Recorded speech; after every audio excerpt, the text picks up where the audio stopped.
Bonjour, bienvenue à Rafik d'Influence, l'émission qui s'intéresse aux films coincés au fond du vidéoclub à droite dans le vieux meuble poussiéreux. Repos. Cette semaine, nous allons étudier le dossier Catch-22, film de guerre sorti en 1970 et réalisé par Mike Nichols. Catch-22 appartient à l'espèce extrêmement rare des films mégalos, post-Oscar, chèque en blanc. Je m'explique.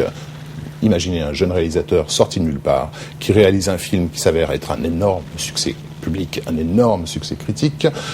Couronné d'Oscar, il se voit immédiatement courtisé par tous les plus grands studios qui lui livrent littéralement un chèque en blanc pour faire le projet mégalo de son choix. Catch-22 de Mike Nichols appartient à cette espèce très rare. C'est un film à budget plutôt conséquent, voire énorme, sur lequel le réalisateur a bénéficié d'une carte blanche absolue. Et comme prévu, il a totalement pété les plombs, c'est ce qui nous intéresse ici. Catch-22 n'est pas un film qui démontre que la guerre est absurde. Catch-22 est un film de guerre totalement absurde et la démonstration est donc beaucoup plus pertinente. What is it, Lieutenant Binder? An egg, sir. I know that, Lieutenant.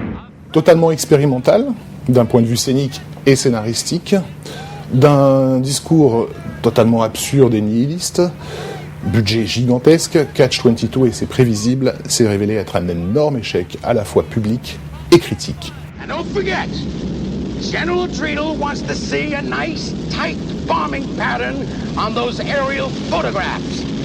Everyone ready to go?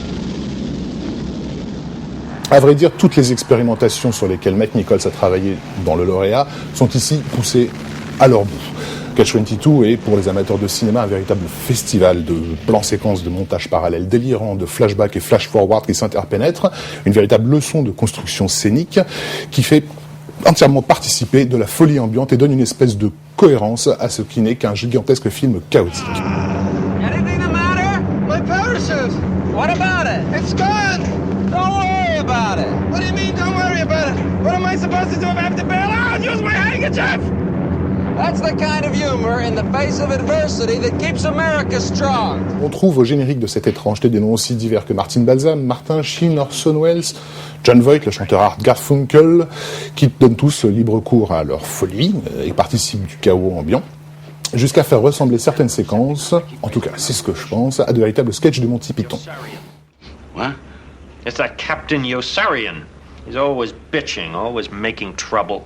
What can we do about it? En attendant, si vous vous sentez disposé à passer une joyeuse soirée totalement nihiliste et néanmoins hilarante, alors je vous recommande Catch-22 de Mike Nichols au fond du vidéoclub sur le meuble poussiéreux à droite.